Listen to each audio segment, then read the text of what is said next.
ನಮಸ್ಕಾರ ವೀಕ್ಷಕರೇ, ಧ್ವನಿ ಸಂಜೆ ವಾಹಿನಿಗೆ ಸ್ವಾಗತ.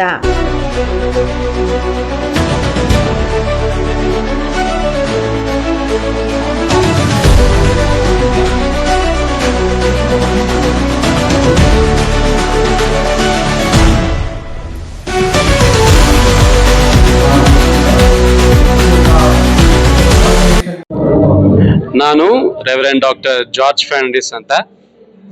ನಾನು ಜೀವನದಲ್ಲಿ ಬೆಂಗಳೂರು ಪ್ರಾಂತದಲ್ಲಿ ಹುಟ್ಟಿ ಬೆಳೆದಂಥವನಾಗಿದ್ದೇನೆ. 2000 ವರ್ಷದಲ್ಲಿ ಈ ಒಂದು ಸಂಸ್ಥೆ ಸ್ಟಾರ್ಟ್ ಆಯಿತು, ಎವರ್ ಸ್ಪ್ರಿಂಗ್ ಇಂಟರ್ನ್ಯಾಷನಲ್ ಅಂತ ಹೇಳಿ. ಅದು ಸ್ಟಾರ್ಟ್ ಆಗಿದ್ದ ಕಾರಣ ಏನಂದರೆ, ನಾನು ನಮ್ಮ ತಂದೆಯನ್ನು 14ನೇ ವಯಸ್ಸಿನಲ್ಲಿ ಕಳೆದುಕೊಂಡೆ. ನಂತರ ಮಕ್ಕಳನ್ನ ನಾನು ಸಾಕಬೇಕು, ಬೆಳೆಸಬೇಕು, ತುಂಬ ಜನ ಕನಸಿದೆ, ಅದರ ಕನಸನ್ನು ಅವರು ಪೂರೈಸೋಕ್ಕೆ ಆಗ್ತಾ ಇಲ್ಲ ಅಂತ ಹೇಳಿಬಿಟ್ಟು ನಾನು 10 ಜನದಿಂದ ನನ್ನ ಮನೆಯಲ್ಲಿ ಈ ಒಂದು ಸಂಸ್ಥೆ ಪ್ರಾರಂಭವಾಯಿತು. ಇವತ್ತು 180ಕ್ಕಿಂತಲೂ ಹೆಚ್ಚಾಗಿ ಮಕ್ಕಳು ಇವತ್ತು ಒಳ್ಳೆಯ ಬೋಧನೆಯನ್ನ, ಒಳ್ಳೆಯ ದಾರಿಯಲ್ಲಿದ್ದಾರೆ, ಟೀಚರ್ಸ್ ಆಗಿದ್ದಾರೆ, ITNಲ್ಲಿದ್ದಾರೆ. ಅಷ್ಟೇ ಮಾತ್ರ MBA ಓದುವಂಥ ಮಕ್ಕಳಾಗಿದ್ದಾರೆ. ಸೊ 12 ಜನ ಮಕ್ಕಳಿಗೆ ಮದುವೆ ಮಾಡಿದ್ದೀನಿ. ಅದಾದ ನಂತರ 2009ರಲ್ಲಿ ಟ್ರೈಬಲ್ಸ್ನ ಸಹಾಯ ಮಾಡಿ ನಾವು ಬೆಳೆಸ್ಬೇಕಂತ ಹೇಳ್ಬಿಟ್ಟು ಕೋಯಾ ಟ್ರೈಬ್ನ ನಾವು ದತ್ತಕ್ಕೆ ತಗೊಂಡು ಭದ್ರಾಚಲ ಪ್ರಾಂತದಲ್ಲಿ ಅವನು ನೋಡುವಂಥ ಪರಿಸ್ಥಿತಿ ಬಂತು. ಇವತ್ತು ಚಿಲ್ಡ್ರನ್ ಹೋಮ್ಸು 7 ಚಿಲ್ಡ್ರನ್ ಹೋಮ್ಸ್ ಇದೆ ಸೌತ್ ಇಂಡಿಯಾದಲ್ಲಿ.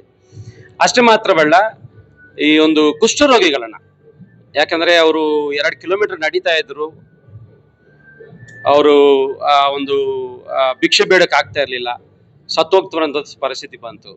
ಕೊರೋನಾ ಟೈಮ್ನಲ್ಲಿ ಮುಂಚೆ ಆ್ಯಕ್ಚುಲಿ 2015ನಲ್ಲಿ ಅವ್ರನ್ನ ನಾನು 45 ಜನನ ದತ್ತಕ್ಕೆ ತಗೊಂಡು ಅವ್ರನ್ನ ನಾನು ಸಾಕ್ತಾ ಇದ್ದೆ ಜಯಗುರುಪಾಡು ಎಂಬ ಒಂದು ಸ್ಥಳದಲ್ಲಿ.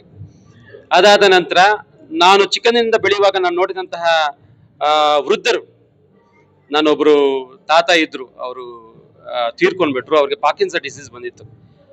ಅವ್ರನ್ನ ನೋಡ್ಕೊತಾ ಇದ್ದೆ. ಅವ್ರನ್ನ ನೋಡಿದಾಗ್ಲಿಂದ ನನಗೆ ಒಂದು ಆಸೆ ಏನಂದ್ರೆ, ಈ ಥರ ತುಂಬ ಜನ ಇದ್ದಾರೆ, ಯಾಕೆ ನಾವು ಅವ್ರಿಗೆ ಊಟ ವಸತಿಯನ್ನು ಕೊಡಬಾರ್ದು ಅಂತ ಹೇಳಿ 2013ರಲ್ಲಿ ಈ ಓಲ್ಡ್ ಏಜ್ ಕೇರು ಸ್ಟಾರ್ಟ್ ಆಗಿ 50 ಜನನ ನಾನು ಸಾಕುವಂಥವನಾಗಿದ್ದೇನೆ. ಅದರಲ್ಲಿ ನಾನು ಹೆಮ್ಮೆಯಿಂದ ಹೇಳುವಂಥ ಒಂದು ವಿಷಯ ಏನಂದರೆ, ಕೊರೋನಾ ಟೈಮ್ನಲ್ಲಿ ಯಾರೂ ಪ್ರಾಣ ಕಳ್ಕೊಳ್ಳಿಲ್ಲ. ಅಷ್ಟು ಭದ್ರವಾಗಿ ಅವ್ರನ್ನ ಕಾಪಾಡಿಕೊಂಡು ನಾವು ಮುಂದೆ ನಡುವಂಥ ಒಂದು ವಿಷಯದಲ್ಲಿದ್ದೀರಿ. ಅಷ್ಟು ಮಾತ್ರವಲ್ಲ, ಬೀದರ್ ಪ್ರಾಂತದಲ್ಲಿ ಒಂದು 70-75 ಮಕ್ಕಳಿಗೆ ಈ ಸರ್ಕಾರ ಕೊಡುವಂತಹ ಒಂದು ಔಷಧಿಗಳನ್ನು, ಅಷ್ಟೇ ಮಾತ್ರವಲ್ಲ ಅವ್ರಿಗೆ ಬೇಕಾದಂಥ ಪೌಷ್ಟಿಕಾಂಶಗಳನ್ನು ಅವರಿಗೆ ದಯಪಾಲಿಸ್ತಾ ಒದಗಿಸ್ತಾ ಅವ್ರನ್ನ ಬಲಪಡಿಸ್ತಾ ಇದ್ರಿ. ತುಂಬ ಜನ ಮಠಾಧೀಶ್ವರು, ದೊಡ್ಡವರು ಬಂದು ಅದರಲ್ಲಿ ಸಹಾಯ ಮಾಡುವಂಥವರಾಗಿರ್ತಾರೆ. ಸೊ ಅಲ್ಲಿ ಧನ್ರಾಜ್ ಅಂತ ಹೇಳಿ ಅವರು ಅಲ್ಲಿ ನೋಡ್ಕೊಂತಾರಾಗಿದ್ದಾರೆ. ಸೊ ಈ ಕೆಲಸ ಕಾರ್ಯಗಳಿಗೆ ನನಗೊಂದು ಸಂತೋಷ ಏನಂದ್ರೆ, ದೇವರು ನನಗೆ ಒಂದು ಮನಸ್ಸು ಕೊಟ್ಟ, ನೋಡ್ಕೋಬೇಕು, ಎಲ್ಲರನ್ನ ಒಳ್ಳೇದಾಗಿ ನಡೆಸ್ಬೇಕಂತ ಹೇಳಿ. ನಾನು ಯಾವುದೋ ಒಂದು ಚಿಕ್ಕ ಸ್ಲಮ್ನಲ್ಲಿ ಬೆಳೆದಂಥವನು, ಇವತ್ತು ಇಷ್ಟು ಜನರನ್ನ ನಾನು ನೋಡ್ಕೊಳ್ಳೋಕ್ಕೆ ದೇವರು ನನಗೆ ಸಹಾಯ ಮಾಡಿಕೊಟ್ರು. ದೇವರಿಗೆ ಮಹಿಮೆ ಉಂಟಾಗಲಿ. ನಾನು ಮಾತ್ರ ಒಳ್ಳೆಯವನಾಗಲಿಲ್ಲ, ನಾನು ಮಾತ್ರ ಕಷ್ಟಪಟ್ಟು ತುಂಬ ಬೆಳೆದೆ. ಇವತ್ತು ನನ್ನ ಥರ ಎಷ್ಟೋ ಜನರನ್ನ ಸಾಕುವಂಥ ಒಂದು ಸ್ಥಿತಿಯಲ್ಲಿ ದೇವರು ನನ್ನ ನಿಲ್ಲಿಸಿದ್ದಾರೆ. ಅದಕ್ಕಾಗಿ ನಾನು ದೇವರನ್ನು ನಾನು ಮಹಿಮೆ ಪಡಿಸುವಂಥವನಾಗಿದ್ದೇನೆ.